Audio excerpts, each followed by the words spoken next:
Bismillahirrahmanirrahim. Assalamualaikum warahmatullahi wabarakatuh. Alhamdulillahirabbil alamin wa bihi nasta'in ala umurid dunya waddin.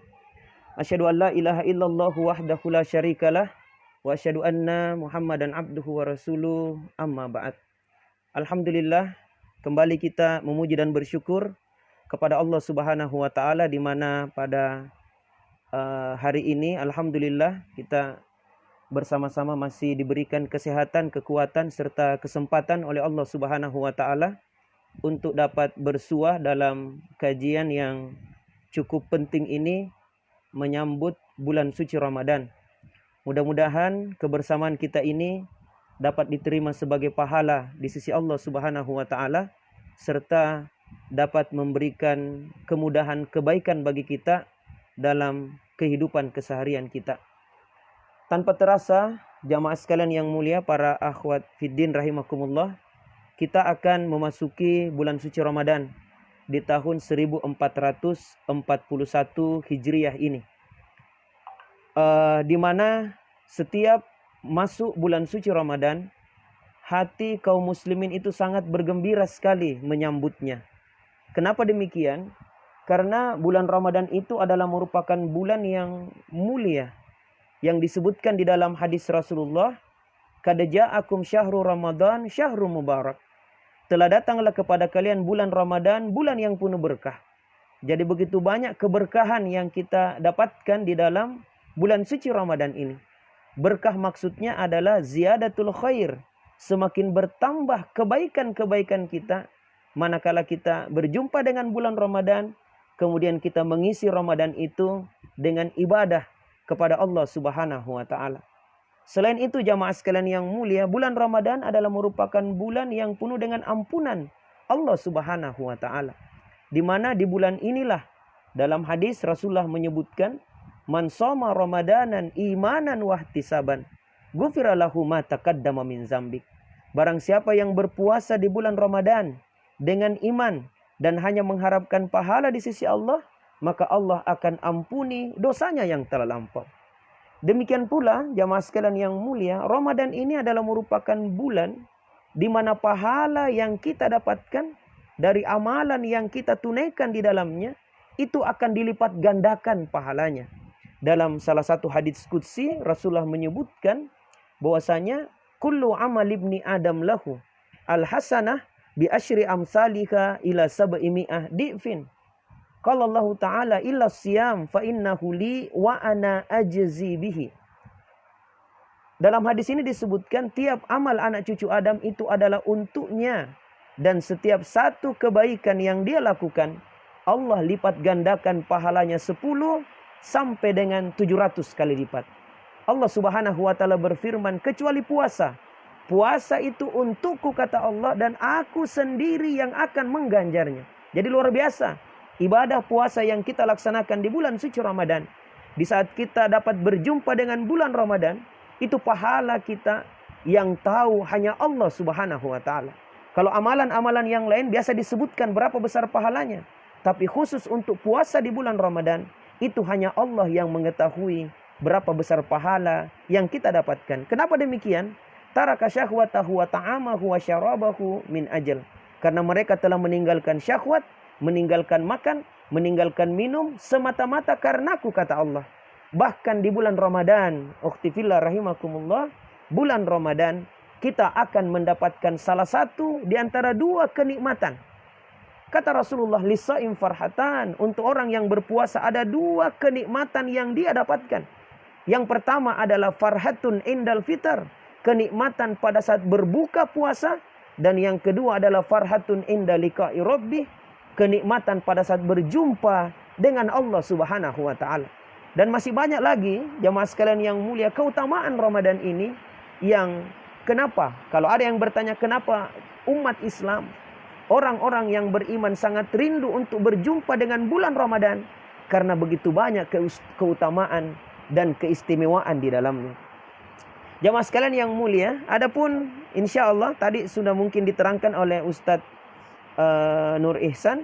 Insya Allah pada kesempatan sesi kami ini kita akan mencoba membahas menyangkut tentang keutamaan 10 malam terakhir di bulan suci Ramadan, dan kemudian kita mencoba untuk merefleksikan apa sebenarnya hikmah di balik kita melaksanakan beribadah di dalam bulan suci Ramadan, sehingga nantinya Ramadan kita atau ibadah kita bukan hanya di bulan Ramadan saja, tetapi selepas bulan Ramadan berlalu, justru ibadah kita semakin meningkat, semakin bagus, bukan hanya kuantitasnya, tetapi juga adalah merupakan kualitasnya.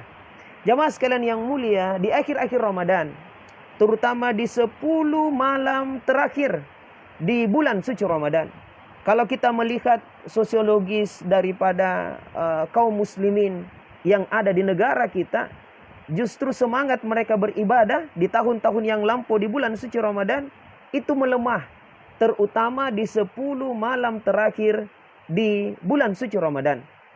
Di tahun-tahun yang lampau kita lihat, kalau di awal Ramadan masjid itu ramai, masjid itu penuh, mulai dari malam pertama, tetapi mulai 10 malam kedua atau malam ke-11, malam ke-15, malam ke-17-nya, maka jamaah masjid itu semakin maju ke depan safnya untuk salat tarawih, ibadah kepada Allah. Demikian pula membaca Al-Quran, semangat mereka sudah turun di 10 terakhir daripada bulan suci Ramadan. Padahal jamaah sekalian yang mulia, 10 malam terakhir di bulan suci Ramadan atau 10 hari terakhir di bulan suci Ramadan itu memiliki keutamaan yang luar biasa. Di antaranya adalah malam di mana diturunkannya Al-Quran. Malam Lailatul Qadar. Lailatun khairum min alfi syahr. Malam yang lebih bagus daripada 1000 bulan. Ibadah yang kita laksanakan di dalamnya, maka kita akan mendapatkan pahala lebih bagus daripada beribadah selama 1000 bulan. Maka disinilah dalam salah satu riwayat hadis diriwayatkan oleh Imam Bukhari dan Imam Muslim bahwa Aisyah radhiyallahu anha itu menyebutkan bahwasanya di 10 malam terakhir di bulan Ramadan itu Rasulullah mengencangkan ikat pinggang beliau. Artinya beliau merasakan betul kelaparan pada saat itu. Mengencangkan ikat pinggang beliau. Kemudian beliau menghidupkan malam-malamnya dengan ibadah kepada Allah di 10 terakhir Ramadan. Dan beliau membangunkan istri-istri beliau untuk melaksanakan ibadah kepada Allah Subhanahu wa ta'ala. Jadi betul-betul luar biasa keutamaan daripada 10 terakhir daripada bulan suci Ramadan. Dalam riwayat yang lain, hadis diriwayatkan oleh Imam Bukhari, disebutkan bahwa carilah Lailatul Qadar itu di malam-malam ganjil dari 10 malam terakhir di bulan Ramadan. Jadi di malam-malam yang ganjil kita memburunya. Walaupun di awal-awal Ramadan, tetap juga kita beribadah kepada Allah Subhanahu wa ta'ala dengan tentunya iman dan ihtisab kepada Allah Subhanahu wa ta'ala. Jamaah sekalian yang mulia, di sini kita ingin menyebutkan apakah amalan-amalan yang penting kita laksanakan di 10 malam terakhir di bulan suci Ramadan ini. Walaupun mungkin sudah diterangkan tadi sebahagian besarnya oleh Ustadz Nur Ihsan, tidak apa-apa, saya ulangi saja dan kita perkuat di 10 malam terakhir ini. Yang pertama adalah itikaf. Itikaf di masjid. Kita meninggalkan seluruh pekerjaan kita. Bahkan kita meninggalkan keluarga kita, kemudian kita menyendiri, kita datang ke masjid untuk duduk beribadah kepada Allah Subhanahu wa ta'ala. Meninggalkan seluruh aktivitas dunia dan kembali kepada Allah dengan aktivitas ibadah kepada Allah. Dengan membaca Al-Quran, menghidupkan solat wajib dan solat-solat sunnahnya. Kemudian banyak berzikir kepada Allah tanpa pengaruh urusan duniawi. Jadi meninggalkan seluruh aktivitas kita itu, masuk ke masjid, tujuannya untuk beribadah kepada Allah, berdiam di masjid itu selama 10 malam, ya, tanpa kita keluar dari masjid tersebut, dan memang kita niatkan memang untuk ibadah kepada Allah Subhanahu wa ta'ala dengan mengkhususkan diri kita dalam ibadah tersebut. Inilah yang kita laksanakan di 10 malam terakhir di bulan suci Ramadan. Dan Rasulullah juga memberikan kita contoh teladan kepada kita, di mana Rasulullah itu beriktikaf memang di masjid, terutama di 10 malam terakhir di bulan suci Ramadan. Yang kedua adalah mempermantap qiyamul lail kita. Jadi ibadah yang kita laksanakan di bulan Ramadan, semisal salat tarawih, itu tetap kita laksanakan, tetap kita gencarkan, tetap kita giatkan. Sebab Rasulullah bersabda, "Man qama ramadanan imanan wahtisaban, ghufira lahu ma taqaddama min dzambi." Barang siapa yang berdiri melaksanakan solat di malam bulan Ramadan dengan iman dan hanya mengharapkan pahala di sisi Allah, maka Allah akan ampuni dosanya yang telah lampau. Jadi perbanyak salat tarawih kita laksanakan salat tarawih tersebut. Kalau sekarang ini karena kita mendapatkan musibah berupa corona, maka di rumah pun kita melaksanakan salat tarawih itu, ya, salat tarawih. Tetapi juga di 10 malam terakhir ini kita kencangkan, kita kuatkan dengan qiyamul lail. Kita bangun dari tidur kita, kemudian kita laksanakan salat lail di malam-malam Ramadan ini. Kenapa? Karena kita memburu malam Lailatul Qadar. Dalam hadis Rasulullah menyebutkan, "Man qama Lailatul Qadri imanan wahtisaban, ghufira lahu ma taqaddama min dzambik." Barang siapa yang berdiri melaksanakan solat di malam Lailatul Qadar, maka Allah dengan iman dan mengharapkan pahala di sisi Allah, maka Allah akan ampuni dosanya yang telah lampau. Jadi tetap kita laksanakan solat tarawih. Setelah kita tertidur, kita bangun, kita laksanakan pula yang namanya qiyamul lail, solat tahajud. Jamaah sekalian yang mulia, kemudian yang ketiga adalah memperbanyak membaca ayat-ayat suci Al-Quran, terutama di malam-malam terakhir Ramadan ini. Malaikat Jibril datang kepada Rasulullah. Kemudian Rasulullah menyetorkan bacaan beliau kepada Malaikat Jibril. Memperbanyak bacaan-bacaan Al-Quran kita. Kemudian yang berikutnya adalah sedekah. Sedekah di 10 hari terakhir ini. Banyak-banyak berinfak, banyak-banyak bersedekah. Terutama di hari-hari terakhir ini. Kenapa? Karena dengan sedekah yang kita keluarkan, itu akan mendapatkan pahala yang sangat besar. Dalam salah satu riwayat disebutkan bahwa Rasulullah itu selain membaca Quran, beliau juga sangat dermawan di bulan Ramadan. Sangat-sangat dermawan di bulan suci Ramadan. Melebihi kedermawanan beliau di luar bulan suci Ramadan. Bagaimana tidak jamaah sekalian yang mulia? Saya berikan satu contoh. Sedekah yang kita keluarkan, pahalanya luar biasa besarnya. Misalnya, kita mengeluarkan sebagian harta kita untuk membelikan takjil, membelikan takjil penganan buka puasa kepada orang yang berpuasa. Istilah daerah kita namanya Pak Buka di masjid-masjid di dekat rumah kita. Maka kata Rasulullah, "Man fatara sha'iman." Barang siapa yang memberikan penganan buka puasa kepada orang yang berpuasa, maka dia akan mendapatkan pahala sama dengan pahala orang yang berpuasa tersebut tanpa mengurangi pahalanya sama sekali.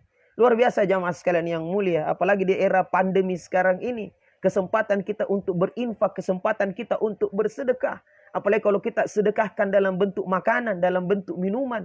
Dalam bentuk penganan jamaah sekalian. Maka kita akan mendapatkan pahala sama dengan pahala orang yang berpuasa itu. Tanpa mengurangi pahalanya sama sekali. Kemudian yang berikutnya adalah memperbanyak membaca doa. Berdoa kepada Allah Subhanahu wa Ta'ala, terutama di 10 terakhir di bulan Ramadan. Banyak-banyak berdoa. Sebab doanya orang yang berpuasa itu dimakbulkan, diterima oleh Allah Subhanahu wa Ta'ala. Kemudian yang terakhir adalah banyak-banyak bertobat dan beristighfar kepada Allah Subhanahu wa Ta'ala atas segala dosa dan kesalahan yang kita lakukan selama ini. Jamaah sekalian yang mulia, ukhti fillah rahimakumullah, mungkin kita bertanya, lantas bagaimana dengan wanita yang haid? Terutama di 10 malam terakhir di bulan Ramadan. Bagaimana dengan wanita yang haid? Di mana dalam kondisi haid itu tidak bisa melaksanakan puasa. Tidak bisa melaksanakan sholat. Maka apa yang perlu untuk dilakukan? Terutama di 10 malam terakhir ini. Manakala itu menjumpai haid pada dirinya atau menstruasi. Maka tidak usah khawatir. Untuk wanita-wanita muslimah yang beriman dan bertakwa kepada Allah, selalu ada jalan keluar dari ibadah yang ingin dia tunaikan. Maka untuk wanita-wanita yang haid manakala menjumpai dirinya dalam kondisi semacam ini, maka banyak-banyaklah bersabar kepada Allah Subhanahu wa Ta'ala. Ini adalah merupakan takdir Allah Subhanahu wa taala, privilege dari Allah Subhanahu wa taala yang hanya diberikan khusus kepada wanita saja. Tentang haid ini, jamaah sekalian yang mulia, maka banyak-banyak bersabar akan kondisi yang memang Allah Subhanahu wa taala telah takdirkan pada diri setiap wanita. Kemudian yang berikutnya, meskipun sudah tidak boleh melaksanakan ibadah puasa dan tidak boleh melaksanakan sholat, namun ada hal-hal yang lain yang bisa untuk kita lakukan. Apa itu jamaah sekalian? Di antaranya adalah berzikir kepada Allah. Banyak-banyak berzikir di kondisi-kondisi semacam ini. Bahkan lebih banyak waktu kita untuk bisa berzikir di kondisi ini. Kenapa? Karena tidak sholat, tidak puasa. Maka kesempatan untuk berzikir sangat lapang untuk kita. Apalagi banyak berinfak dan bersedekah. Terutama sedekah waktu. Kita mungkin di rumah, untuk para wanita di rumah mempersiapkan penganan buka puasa untuk suami kita, untuk anak-anak kita, dengan ikhlas memberikan pelayanan terbaik kepada mereka, maka insya Allah pahala puasa dari anak-anak kita, suami kita itu, kita juga akan mendapatkannya. Jadi bukan hanya infak sedekah dalam bentuk uang saja, tapi sedekah waktu. Memberikan kesempatan yang terbaik, memberikan penganan yang terbaik kepada mereka, ini adalah merupakan hal yang utama. Apalagi yang berikutnya, banyak-banyak berdoa kepada Allah Subhanahu wa taala. Banyak-banyak berdoa akan apa yang kita inginkan, banyak berdoa kepada Allah. Kemudian mungkin juga kita bisa menambah dengan membaca Al-Quran. Kita murajaah hafalan kita, membaca Al-Quran tanpa menyentuh mushaf Al-Quran itu. Ini juga bisa untuk kita lakukan. Memperbanyak bertobat kepada Allah, beristighfar kepada Allah, dan melakukan hal-hal positif yang lain yang bisa kita tunaikan. Semisal membaca buku, kemudian menghafal hadis dan lain sebagainya. Banyak hal yang bisa kita lakukan. Kemudian, ukhtifillah rahimakumullah, ada hal yang perlu untuk saya juga tekankan menyangkut tentang 10 malam terakhir di bulan suci Ramadan ini, adalah kita perlu untuk waspada. Waspada terhadap pencuri amal kita. Pencuri amal kita di bulan Ramadan. Apakah pencuri-pencuri amalan kita itu? Oh, banyak sekali. Apalagi kaum ibu. Ya, 10 terakhir di bulan Ramadan inilah yang banyak bermasalah. Ya, karena kesibukan-kesibukan memasak di dapur, atau kesibukan untuk bikin kue, persiapan untuk persiapan untuk Idul Fitri atau Lebaran, akhirnya waktunya terkuras hanya untuk mempersiapkan itu semuanya. Ini perlu untuk kita berhati-hati. Jangan sampai di malam-malam yang ganjil justru kita pakai untuk bikin kue. Kita pakai untuk persiapan burasa dan lain sebagainya. Tidak apa-apa kita persiapkan itu semuanya. Tetapi jangan sampai semua waktu kita itu habis hanya untuk itu saja. Sehingga Ramadan berlalu, kita tidak mendapatkan apa-apa. Na'udzubillahi min zalik. Ini jamaah sekalian yang mulia. Jadi kesibukan kita forsir dulu untuk ibadah. Adapun untuk yang lainnya mungkin kita persiapkan sebelumnya, ya, ataukah mungkin sesudahnya baru kita persiapkan semuanya itu. Misalnya untuk kue-kue mungkin 1 bulan sebelumnya, ya, sebelum masuk Ramadan kita sudah persiapkan. Apalagi kalau kue-kue yang bertahan lama misalnya, maka sudah bisa. Jangan sampai mengambil porsi waktu kita hanya untuk hal-hal tersebut. Kemudian yang lain lagi adalah mengejar diskon lebaran di mal-mal. Ini juga yang banyak. Mungkin karena pandemi corona, alhamdulillah, ini salah satu hikmahnya barangkali kita tidak ke mal karena malnya juga sudah tutup, dilarang untuk buka. Di Ramadan tahun yang lalu habis waktunya hanya memburu diskon, padahal diskonnya 80%, 90%, 70%, misalnya begitu. Itu yang diburu. Padahal ada diskon di mana dosa-dosa kita diampuni oleh Allah seluruhnya di tahun-tahun yang lampau, di masa-masa yang lampau, maka itu tidak dikejar. Padahal dengan puasa, dengan ibadah kepada Allah, maka itu akan menghapuskan dosa-dosa dan kesalahan kita. Begitu banyak ibu-ibu yang besar di mal-mal, sehingga terkadang harus untuk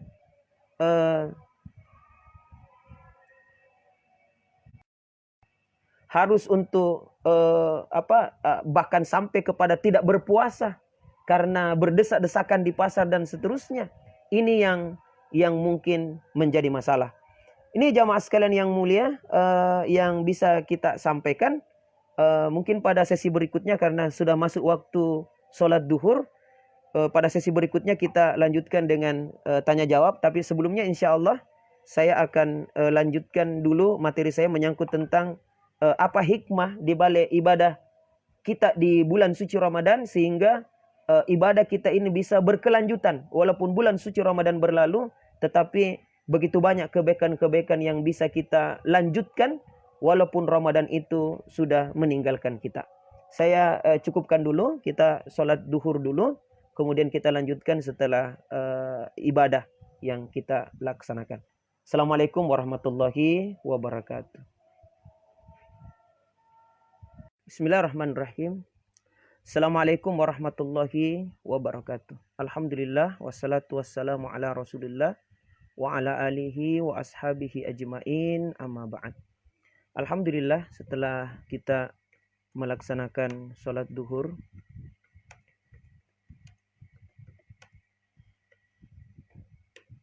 alhamdulillah kita insya Allah akan lanjutkan sedikit kajian kita pada kesempatan hari ini. Dan ucapan terima kasih kepada IPMI, Ikatan Pelajar Muslimah Indonesia, atas fasilitas yang diberikan untuk kita dapat bersua lewat media online ini, FB ini, Facebook ini, untuk kita dapat bersama-sama tetap mengkaji ajaran agama kita walaupun dalam kondisi kita sekarang ini. Materi berikutnya yang insya Allah saya akan lanjutkan terakhir adalah menyangkut tentang apa hikmah di balik ibadah yang kita laksanakan di bulan suci Ramadan. Manakala kita dapat melaksanakannya dengan baik, maka insya Allah hikmahnya demikian besar. Akhwati fillah rahimakumullah, di antara hikmah yang kita dapatkan lewat ibadah di bulan suci Ramadan adalah yang pertama, optimis. Kita diajarkan untuk optimis. Optimis adalah keyakinan akan sebuah harapan yang lebih baik dan melakukan upaya untuk mewujudkannya. Itulah optimis. Orang-orang yang melaksanakan ibadah puasa itu mempunyai optimisme yang cukup tinggi sekali. Kenapa? Karena lewat ibadah yang dia tunaikan, itu Allah Subhanahu wa Ta'ala akan mengganjar dia dengan pahala yang sangat besar. Sebagaimana hadis yang kita bacakan tadi, man shoma ramadanan imanan wa ihtisaban ghufira lahu ma taqaddama min dzambik. Siapa yang berpuasa di bulan Ramadan dengan iman dan hanya mengharapkan pahala di sisi Allah, maka Allah akan ampuni dosanya yang telah lampau. Optimis inilah yang diajarkan. Lewat ibadah puasa, maka dia meninggalkan lapar dan dahaga, tidak makan, tidak minum, walaupun dalam rentang waktu yang cukup panjang untuk mendapatkan ampunan dari Allah Subhanahu wa Ta'ala. Demikian pula dia akan mendapatkan pahala yang sangat besar di sisi Allah Subhanahu wa Ta'ala. Yang kedua, jamaah sekalian yang mulia, yang kedua adalah dia berusaha untuk menjaga ibadah puasanya itu, ibadahnya tersebut, agar supaya tidak menjadi ibadah yang sia-sia. Karena dalam hadis Rasulullah juga menyebutkan menyebutkan bahwasanya kamin shaim laisa lahu min siyamihi ilal ju'. Betapa banyak orang yang berpuasa, dia tidak mendapatkan apa-apa dari puasanya itu kecuali lapar dan dahaga saja. Di antara yang menyebabkan dia hanya mendapatkan lapar dan dahaga adalah dia tidak bisa menjaga lisannya dari berkata-kata kotor, berkata-kata keji. Dia tidak bisa menjaga aktivitasnya untuk melakukan hal-hal yang dilarang Allah Subhanahu wa Ta'ala. Nah, ini jamaah sekalian yang mulia, sehingga orang yang berpuasa itu optimis, meninggalkan semua yang dilarang Allah, baik dalam bentuk perkataan maupun dalam bentuk perbuatan, karena dia yakin ibadah yang dia tunaikan Allah akan ganjar dengan pahala yang sangat besar, dan dia meninggalkan hal-hal yang dimurkai Allah Subhanahu wa Ta'ala, karena dia yakin pula kalau dia melakukan hal-hal tersebut, maka pahalanya itu akan dihapuskan Allah Subhanahu wa Ta'ala. Jamaah sekalian yang mulia, itu yang pertama. Jadi hikmah yang bisa kita ambil adalah selalu memiliki harapan harapan-harapan yang tinggi, keyakinan-keyakinan yang besar. Kemudian akan muncul yang namanya percaya diri, akan berusaha secara maksimal untuk memberikan yang terbaik, sebab kita akan mendapatkan juga reward, balasan juga yang terbaik. Kemudian apalagi yang diajarkan, pantang menyerah. Ini optimisme yang diajarkan. Pantang menyerah dalam kehidupan ini, selalu berpikir yang positif, ya, dan antusias, energik serta gembira untuk melaksanakan apa perintah Allah Subhanahu wa taala. Kalau kita bisa mengambil hikmah daripada ibadah puasa kita, maka insya Allah apa yang kita sebutkan tadi akan terinternalisasi di dalam diri kita.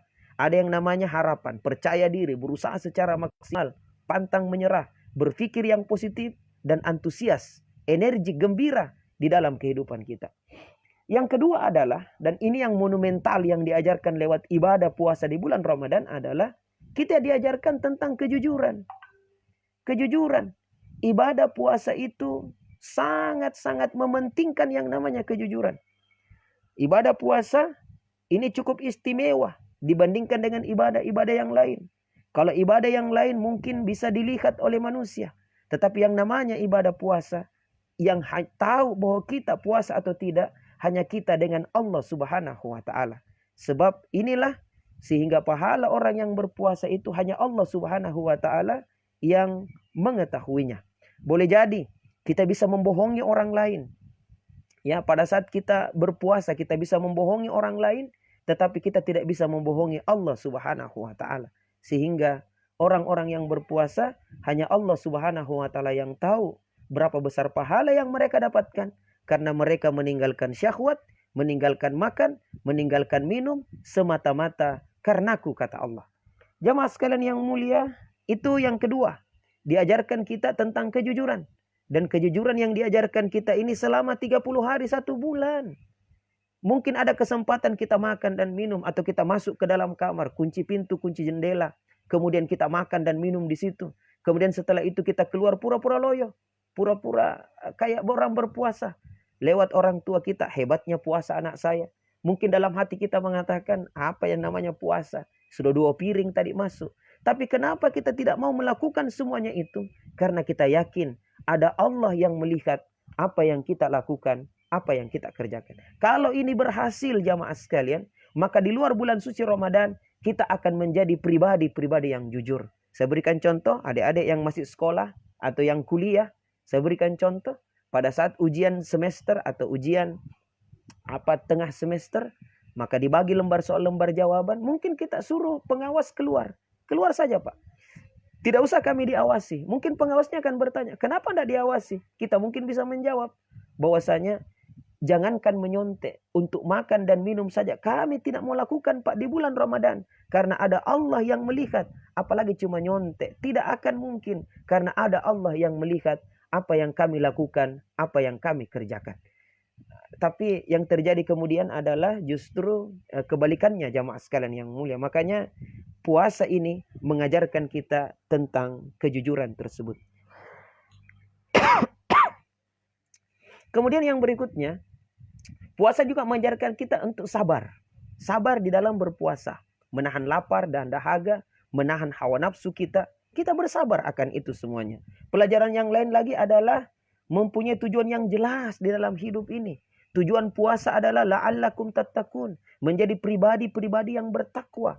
Maka orang yang berpuasa atau seorang muslim itu mempunyai tujuan yang jelas di dalam hidupnya. Bukan hanya dia inginkan meraih kebahagiaan di dunia, tetapi juga meraih kebahagiaan nanti di akhirat kelak. Membiasakan juga kita, hikmah yang lain adalah membiasakan kita untuk hidup disiplin. Disiplin di dalam hidup. Disiplin bangun untuk makan sahur. Disiplin untuk bahkan sampai berbuka puasa, itu jauh lebih disiplin lagi. Disiplin dalam kehidupan kita. Disiplin membaca Al-Quran. Disiplin sholat tarawih. Disiplin untuk melakukan kebaikan-kebaikan. Ini juga diajarkan. Kalau ini berhasil jamaah sekalian yang mulia, selama 1 bulan penuh, maka di luar bulan suci Ramadan, umat Islam atau kita akan menjadi pribadi-pribadi yang disiplin. Diajarkan juga kita tentang bertanggung jawab di dalam kehidupan kita. Sifat puasa itu private, ibadah private, bukan ibadah yang sifatnya umum, tapi dia private, sifatnya pribadi. Dibutuhkan tanggung jawab. Dibutuhkan integritas di dalamnya. Tidak ada orang yang tahu bilang kita puasa atau tidak kecuali kita dengan Allah Subhanahu wa taala. Mengajarkan kita juga jamaah sekalian bagaimana hidup dengan damai. Kita tahan lisan kita dari menggibah, berbicara kotor, ucapan-ucapan yang keji. Sebab itu akan menurunkan nilai kualitas pahala puasa kita. Kita harus menghormati orang lain, tolong menolong, tidak saling menyakiti antara satu dengan yang lain, tidak saling menyakiti dan lain sebagainya. Ini adalah merupakan ajaran-ajaran yang diajarkan kita lewat ibadah puasa. Demikian pula mengasah diri kita untuk peka terhadap sosial kita, untuk berinfak, bersedekah, dan melaksanakan amalan-amalan yang terbaik. Jamaah sekalian yang mulia, mungkin inilah yang bisa kita sampaikan di kesempatan yang berbahagia ini, di mana di saat kita mendapatkan kesempatan untuk berjumpa dengan bulan Ramadan, mudah-mudahanlah kita berjumpa dengan bulan Ramadan, mari kita isi dengan banyak-banyak melakukan ibadah kepada Allah, melakukan amalan-amalan kebaikan, sebab ini adalah merupakan bulan yang mulia, bulan yang penuh berkah, bulan yang penuh rahmat Allah, ampunan Allah, serta bulan di mana kita dengan ibadah yang kita laksanakan di dalamnya, kita akan mendapatkan begitu banyak pelajaran-pelajaran berharga, sehingga apa-apa yang kita laksanakan di bulan suci Ramadan itu bisa terwujud. Jamaah sekalian yang mulia, demikianlah yang sempat kita sampaikan. Mudah-mudahan bisa bermanfaat untuk kita sekalian. Dan kalau ada yang ingin bertanya, kita persilahkan. Mungkin dari panitia acara ini bisa mempersiapkan semua pertanyaan-pertanyaan daripada pemirsa kita, sehingga insya Allah kita bisa jawab sesuai dengan kemampuan kita untuk menjawabnya. Baik, silahkan kalau diantara hadirin para akhwat yang ingin bertanya, kita persilahkan untuk bertanya.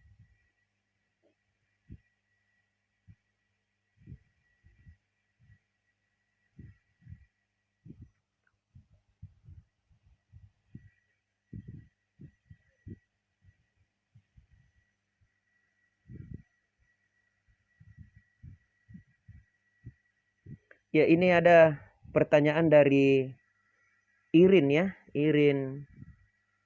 Ya, dari Irin. Bismillah Ustadz, bagaimana caranya bagi perempuan untuk berdoa saat halangan tiba di bulan Ramadan? Jadi tidak ada halangan untuk wanita itu berdoa di bulan suci Ramadan. Walaupun dia dalam kondisi halangan, dalam kondisi haid, maka dia tetap melaksanakan atau berdoa kepada Allah Subhanahu wa taala. Dimanapun kita berada, kita bisa berdoa kepada Allah walaupun dalam kondisi haid. Misalnya perempuan dalam kondisi yang haid.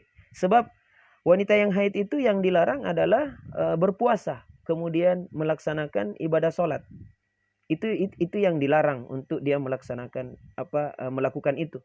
Tetapi berdoa, beristighfar kepada Allah itu tidaklah larangan. Jadi ini kesempatan sebenarnya. Di celah-celah daripada pelarangan untuk melaksanakan puasa dan sholat, maka ada kesempatan untuk kita melaksanakan ibadah yang lain, yakni dengan berdoa kepada Allah.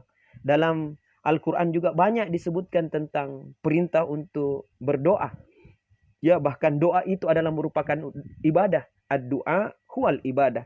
Doa adalah merupakan ibadah. Baik, berikutnya saya ini bagaimana caranya agar kita selalu optimis dalam melaksanakan ibadah, baik di dalam maupun di luar bulan suci Ramadan.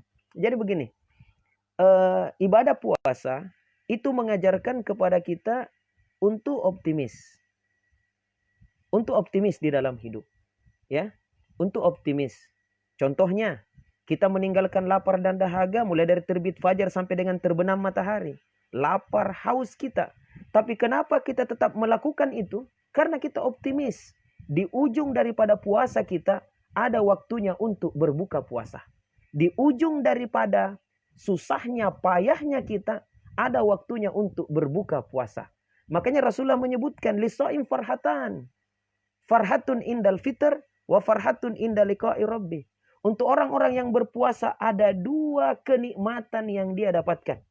Yang pertama adalah kenikmatan pada saat berbuka puasa, Dan yang kedua adalah kenikmatan pada saat berjumpa dengan Allah Subhanahu wa taala. Ini kenikmatan yang tidak bisa dirasakan oleh orang-orang yang tidak puasa. Kenikmatan berbuka puasa hanya bisa dirasakan untuk orang yang berpuasa saja. Inilah optimis yang diajarkan lewat ibadah. Sama juga dengan sholat kita, baca Quran kita, berpaya-paya di dunia ini. Sebab nantinya di akhirat kelak kita akan mendapatkan ampunan Allah dan kita akan mendapatkan jaminan oleh Allah untuk dimasukkan ke dalam syurganya kelak. Inilah optimis di dalam hidup. Makanya jamaah sekalian yang mulia, adik-adik pelajar ini harus optimis. Memang kita perlu untuk usaha. Tidak ada keberhasilan itu tanpa usaha. Harus usaha dengan maksimal, belajar dengan sungguh-sungguh.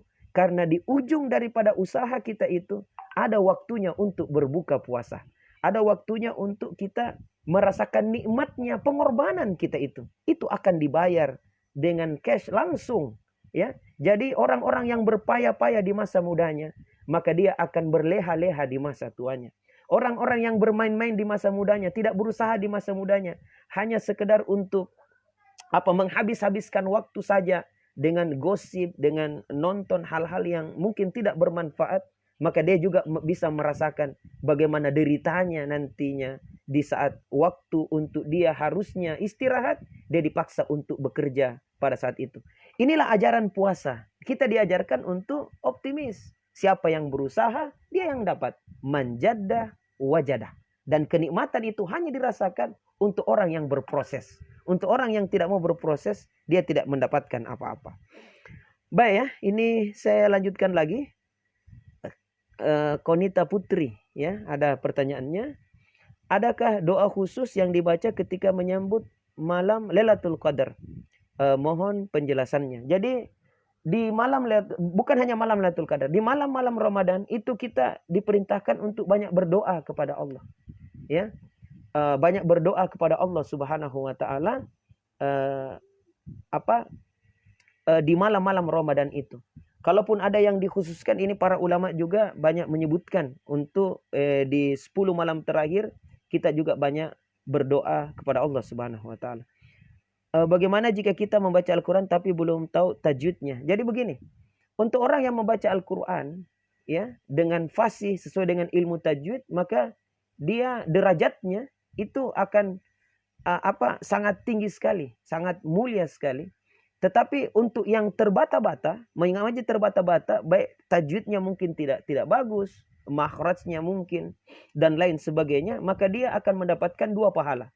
Jadi keutamaannya orang yang membaca Al-Quran ini, ya, kalau dia bagus tajwidnya, maka derajatnya sama dengan derajat para malaikat. Tetapi manakala dia mengaji dengan terbata-bata, maka ini juga mendapatkan 2 pahala. Pahala membaca Al-Quran dan pahala membaca ayat-ayatnya, dan pahala memang niatnya untuk membaca Al-Quran itu. Dia mendapatkan juga keutamaan yang sangat besar. Namun tetap juga kita harus belajar tajwidnya. Terus kita memperbaikinya supaya derajat kita agak jauh lebih baik lagi daripada sebelum mengerti tajwidnya itu. Kemudian yang berikutnya, ya, saya dari SMA 7 Kendari, ya. Siapa ini? Saya mau tanya, bagaimana pelaksanaan sholat tarawih di saat keadaan wabah ini? Apakah bisa ke masjid atau bagaimana? Jadi begini, di saat wabah yang melanda, dan saya yakin kita sudah tahu juga dalil-dalilnya bahwa kita disuruh untuk beribadah di rumah untuk sementara waktu karena pandemi yang luar biasa besarnya, sehingga muncul fatwa ulama, Majelis Ulama Indonesia, untuk kita ibadah di rumah. Maka kalaupun nantinya masuk bulan Ramadan, tapi kita berdoa kepada Allah, mudah-mudahan sebelum Ramadan tiba pandemi corona ini sudah hilang daripada bumi ini, sehingga masuk Ramadan kita sudah bisa normal lagi ibadah kepada Allah Subhanahu wa taala di masjid berjamaah. Tetapi kalaupun ini sampai masuk kepada bulan Ramadan dan tetap kita diperintahkan atau dihimbau untuk tetap sholat di rumah, bagaimana cara pelaksanaannya? Maka tetap kita sholat tarawih di rumah. Karena demikianlah hadis Rasulullah, bahwa Rasulullah itu sholat tarawih itu 3 kali berturut-turut. Kemudian setelah itu di malam yang keempatnya beliau pun tidak datang Sehingga para sahabat bertanya-tanya, kenapa sampai demikian? Ditanya kepada Rasulullah, maka Rasulullah menjawab bahwa saya khawatir jangan sampai kalian menganggap wajib sholat tarawih ini. Jadi sebenarnya bisa kita laksanakan di masjid dan juga bisa dilaksanakan di rumah. Bagaimana pelaksanaannya? Bisa kita dengan cara sendiri-sendiri, dan lebih bagus lagi kalau kita berjamaah dengan anggota keluarga kita. Itu jauh lebih baik lagi. Kita berjamaah supaya kita mendapatkan pahala keberjamaahan itu. Ya, ini pada saat pandemi yang melanda dan ada kekhawatiran, ada ketakutan, ada hal-hal yang menghalangi kita untuk bisa sholat berjamaah tarawih di masjid, maka kita tetap melaksanakannya di rumah. Rakaatnya juga tetap sama, ya, 8 rakaat, ya, 2 ya. Kemudian ditutup dengan salat witir 3 rakaat, tetap sama di masjid, sama dengan di rumah. Kita laksanakan itu. Cuma kalau kita ingin lanjutkan dengan salat qiyamul lail, maka salat tarawih kita yang 8 rakaat setelah salat isya itu kita tutup, ya, dengan salam, dan kita tidak salat witir. Setelah tertidur, terbangun, kita laksanakan salat lail, ya, qiyamul lail atau salat tahajud, kemudian kita tutup dengan witir. Tapi kalau kita mau juga salat tarawih 8 rakaat itu, kita tutup dengan witir 3 rakaat. Kalaupun kita terbangun di tengah malam, kemudian kita ingin lanjutkan dengan salat tahajud, maka kita lanjutkan salat tahajud kita dan kita tidak tutup lagi dengan witir. Karena witir itu dilaksanakan cuma sekali di dalam hari itu saja.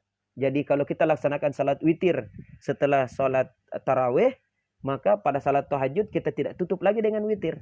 Tapi kalau kita tidak salat witir pada saat salat tarawih, kita tidak tutup dengan witir, maka nantinya setelah salat tahajud kita tutup dengan witir 3 rakaat itu. Mungkin ini yang bisa saya jawab dari ukhti kita Nata di SMA 7 Kendari. Bolehkah kita mengganti puasa orang tua yang telah berusia lanjut? Jadi begini, ada 4 golongan yang boleh tidak berpuasa di bulan Ramadan. Walaupun ini memang diwajibkan untuk puasa. Ya. Dalam ayat Allah berfirman, ya ayyuhallazina amanu kutiba alaikumussyam kama kutiba alal ladzina min qablikum la'allakum tattaqun. Wahai sekalian orang-orang yang beriman, telah diwajibkan kepada kalian untuk berpuasa sebagaimana telah diwajibkan kepada umat-umat yang terdahulu, mudah-mudahan kalian bertakwa. Wajib hukumnya bagi yang sudah akil balik, ya, wajib hukumnya untuk dia puasa. Tetapi rupanya ada 4 golongan yang boleh tidak puasa, mendapatkan ruksa keringanan untuk boleh tidak puasa. Siapa itu? Golongan yang pertama adalah golongan orang yang sakit dan dalam perjalanan yang jauh. Maka dia boleh tidak puasa dan dia mengganti di hari yang lain. Tetapi kalau dia puasa, sah puasanya. Tetapi kalau dia tidak puasa juga tidak mengapa, tapi dia mengganti di hari yang lain. Golongan pertama sakit dan dalam perjalanan yang jauh. Golongan kedua adalah wanita haid dan nifas. Ini tidak boleh puasa dan dia harus mengganti di hari yang lain. Mengqada di hari yang lain. Kalau dia puasa maka batal puasanya. Jadi beda dengan golongan pertama. Golongan pertama kalau dia puasa sah puasanya. Tapi golongan kedua wanita haid dan nifas tidak boleh puasa. Dan kalau dia paksakan tetap berpuasa maka batal puasanya. Tidak sah puasanya. Orang yang haid dan nifas itu. Dan dia harus mengganti di hari yang lain. Golongan yang ketiga adalah golongan orang-orang yang tidak bisa lagi puasa dan tidak bisa lagi mengganti di hari yang lain. Siapakah golongan itu? Inilah golongan orang tua renta yang tidak bisa lagi puasa dan tidak bisa mengganti di hari yang lain. Maka apa yang harus dia lakukan? Kalau orang sakit bisa mengganti di hari yang lain. Haid dan nifas bisa mengganti di hari yang lain. Tetapi orang yang sudah tua renta tidak bisa lagi puasa dan tidak bisa lagi mengganti di hari yang lain karena uzur, karena usia, maka dia solusinya adalah dia membayar fidyah, memberi makan fakir miskin 1 orang dalam 1 hari sebanyak hari yang dia tinggalkan. Maka tidak usah kita, ini ukhti siapa tadi ini? Ukhti Eda, apakah bagaimana tadi itu? Ini Ukti Alia ya. Bolehkah kita mengganti puasa orang tua yang telah berusia lanjut? Ini jawabannya diganti dengan bayar fidyah. Bukan kita yang melaksanakan puasa itu. Itu jawabannya. Kenapa? Karena orang tua kita sudah tua renta, tidak bisa lagi puasa, dan tidak bisa lagi mengganti di hari yang lain. Maka dia diberikan keringanan untuk bayar fidyah. Memberi makan fakir miskin satu orang, ya, satu hari sebanyak hari yang dia tinggalkan. Itu mungkin jawabannya. Kemudian yang berikutnya, Afwan Ustadz, apakah puasa tahun ini diterima apabila puasa tahun yang lalu yang bolong tidak dibayar? Jadi begini, puasa yang bolong kita tahun lalu sebenarnya itu wajib untuk kita ganti, karena puasa wajib itu ada 3. Puasa wajib itu ada 3. Yang pertama adalah puasa di bulan Ramadan, wajib hukumnya. Yang kedua adalah puasa qada, puasa ganti. Jadi kalau ukhti misalnya atau wanita haid atau nifas tidak puasa di bulan Ramadan, hitung berapa banyak kita tidak puasa, berapa hari kita tidak puasa. Kita hitung, misalnya 7 hari. Maka kita mengganti di hari yang lain di luar bulan suci Ramadan. Itu selama 11 bulan loh. Kita bisa mengganti dan itu wajib hukumnya. Bagaimana kalau sudah masuk Ramadan lantas kita masih belum ganti? Apakah diputihkan? Yang diputihkan itu cuma rekening listrik atau rekening PAM. Adapun yang namanya ibadah tetap kita laksanakan, maka dihitung. Maka kalau tahun ini kita tidak bisa ganti puasa kita, maka kita ganti di tahun depan. Makanya ini masih bulan Sya'ban, belum masuk bulan Ramadan, masih ada 11 atau 12 hari, maka ini kesempatan untuk kita mengganti puasa kita yang bolong-bolong itu. Ya, mengganti puasa. Kalaupun sampai kepada waktu Ramadan lantas bolong-bolong itu masih belum kita ganti, maka tetap kita hitung. Di tahun depan tetap kita ganti puasa kita itu sebanyak hari yang kita tinggalkan. Bagaimana di tahun-tahun yang lalu Ustaz? Yang saya sudah tidak ingat berapa banyak yang saya tinggalkan. La yukallifullahu nafsan illa wus'aha. Maka tidak ada dosa bagi kita untuk kita menggantinya. Tidak apa-apa kita tidak ganti, tapi banyak beristighfar dan banyak mengeluarkan infak dan sedekah. Tapi sepanjang yang kita ingat berapa banyak yang kita tinggalkan, maka sebanyak itu pula lah yang kita laksanakan ibadah puasa kita itu. Itu yang kedua. Puasa wajib itu adalah puasa yang kita tertinggal di bulan Ramadan, itu kita ganti, harus diganti. Yang ketiga adalah puasa nazar. Nah, ini juga puasa nazar. Kalau kita bernazar dan nazar kita dalam konteksnya itu, bahasanya itu adalah berpuasa, maka kita wajib untuk melaksanakannya. Yang berikutnya,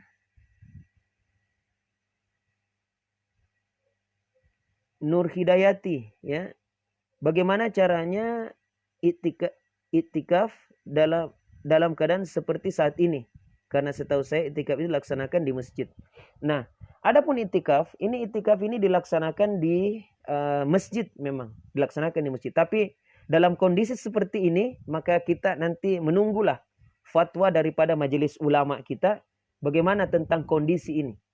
Ya, bagaimana dengan tentang kondisi ini, nanti kita tunggulah bagaimana protapnya, prosedurnya itikaf dalam kondisi pandemi yang kita rasakan sekarang ini.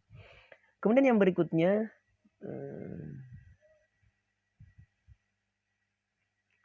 saya mau tanya, berapa orang mengatakan bahwa membaca Quran ketika haid itu dilarang?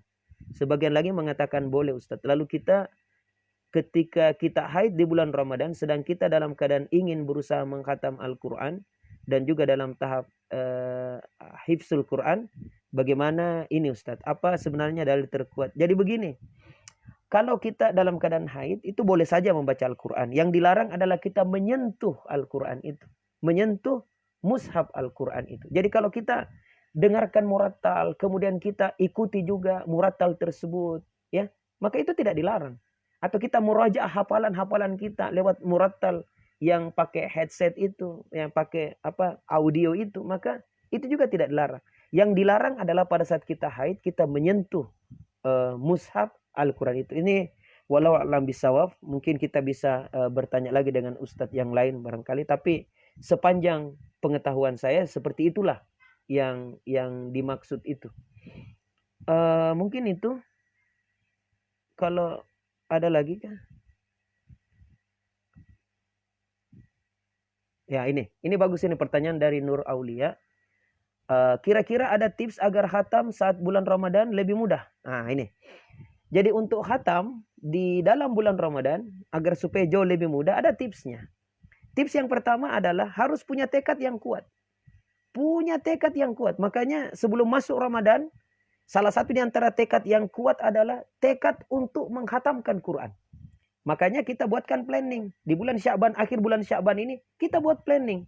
Berapa kali kita hatam Quran? Ini kita, termnya adalah hatam Quran dulu. Berapa kali kita ingin hatam Quran? Misalnya, kita ingin 1 kali. Maka kita buatkan program.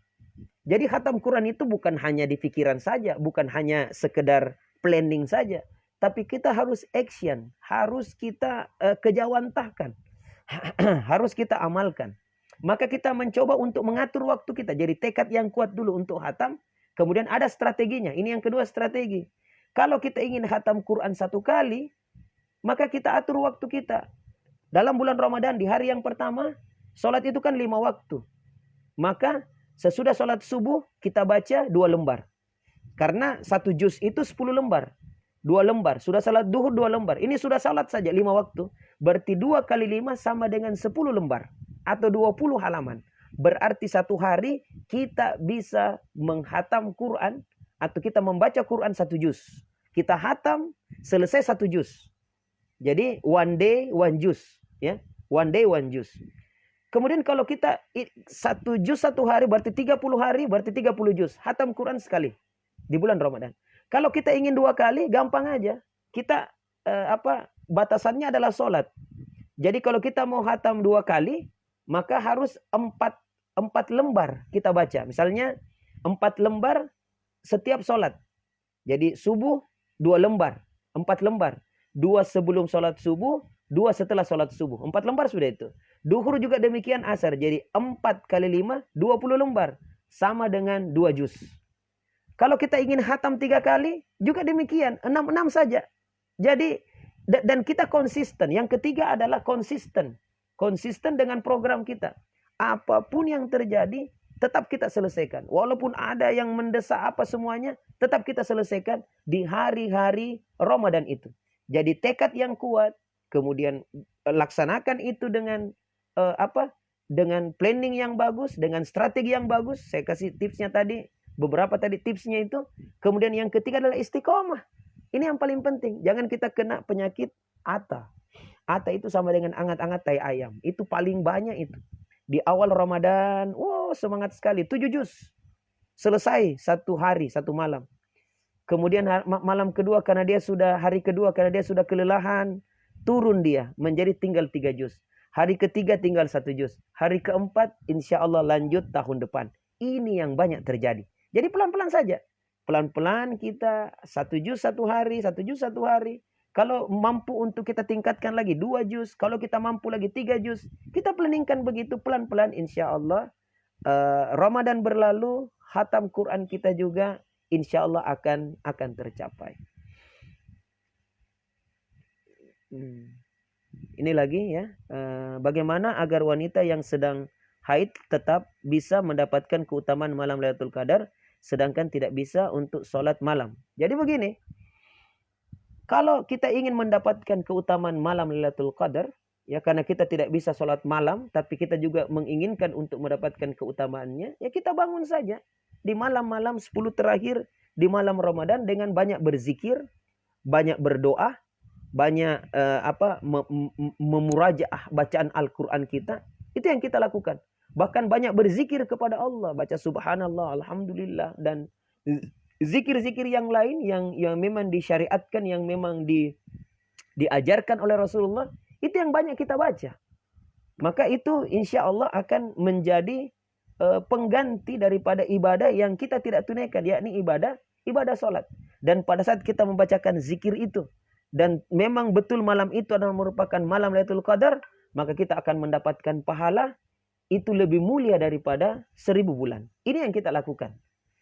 Kemudian yang berikutnya, apakah boleh bagi seorang yang ragu akan awal masuknya bulan Ramadan untuk berpuasa 1 hari sebelumnya? Jadi begini, untuk menghilangkan keraguan, maka kita ikut pemerintah. kita ikut pemerintah. Pemerintah kita. Karena lewat presentasenya itu Majelis Ulama Indonesia. Alhamdulillah, negara kita ini walaupun negara yang bukan berdasarkan agama, tetapi sangat mengakomodir agama, terutama agama Islam. Alhamdulillah.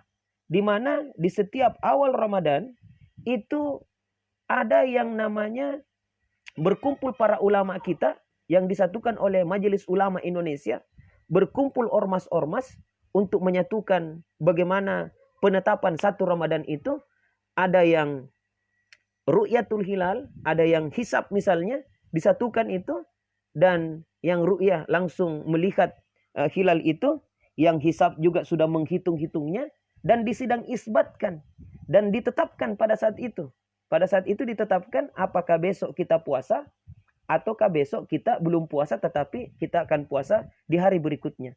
Itu saja yang kita tunggu. Tidak usah untuk menghilangkan keraguan-keraguan kita ikutlah fatwa daripada para ulama kita lewat representase majelis ulama yang langsung disahkan oleh menteri agama kita, dan itu yang dilakukan selama ini. Demikian pula pada saat Idul Fitri, penetapan 1 Syawal atau Idul Fitri, itu juga lewat pertemuan para ulama-ulama kita dengan keilmuan yang luar biasa hebatnya. Mereka berkumpul bertemu untuk memusyawarahkan, sebab ini adalah merupakan syiar daripada umat Islam dan adalah merupakan ibadah kepada Allah Subhanahu wa taala.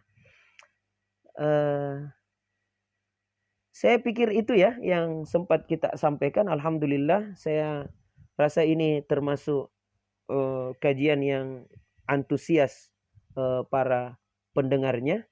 Mudah-mudahan atau pemirsanya, mudah-mudahan apa yang kita kaji hari ini bisa bermanfaat adanya, dan insya Allah kita akan berjumpa di lain waktu dengan materi yang mungkin juga bisa menambah keimanan dan ketakwaan kita kepada Allah. Mungkin saya tutup ya dengan ingatan kepada kita, please stay at home, tetap tinggal di rumah dalam kondisi sekarang ini, tidak usah kemana-mana karena pandemi corona ini menyerang siapa saja, dan kita memutus aliran daripada penyebarannya dengan kita tinggal di rumah. Memang corona itu tidak punya kaki, tidak punya sayap untuk terbang, tetapi dia bergerak sesuai dengan pergerakan manusia. Maka perlu untuk kita hentikan pergerakan ini dengan stay at home. Kita tinggal di rumah. Banyak-banyak berdoa kepada Allah Subhanahu wa taala, mudah-mudahan pandemi ini bisa cepat berlalu dan kita dapat berjumpa dengan bulan Ramadan. Berdoa, ya Allahumma balikna Ramadan, mudah-mudahan Allah mempertemukan kita dengan bulan Ramadan, bulan yang penuh berkah, dan tekadkan diri kita untuk menyelesaikan ibadah Ramadan ini. Dan saya agak berat ibadah Ramadan kita, tapi kita bertekadlah untuk menyelesaikan ibadah Ramadan dengan baik, dengan planning baca Al-Quran, kemudian buka puasa, dan infak sedekah, dan ibadah-ibadah yang lainnya yang bisa kita lakukan. Terima kasih banyak kepada IPMI yang bisa memberikan kita fasilitas dalam kegiatan ini. Syukran atas segala perhatian. Mohon maaf atas segala kekurangan. Wabillahi taufiq wal hidayah. Subhanakallahumma rabbana wa bihamdik. Nasyhadu an la ilaha illa anta wa nastaghfiruka wa natubu ilaik. Subhana rabbika rabbil izzati amma yasifun. Wassalamun alal mursalin. Walhamdulillahi rabbil alamin. Assalamualaikum warahmatullahi wabarakatuh.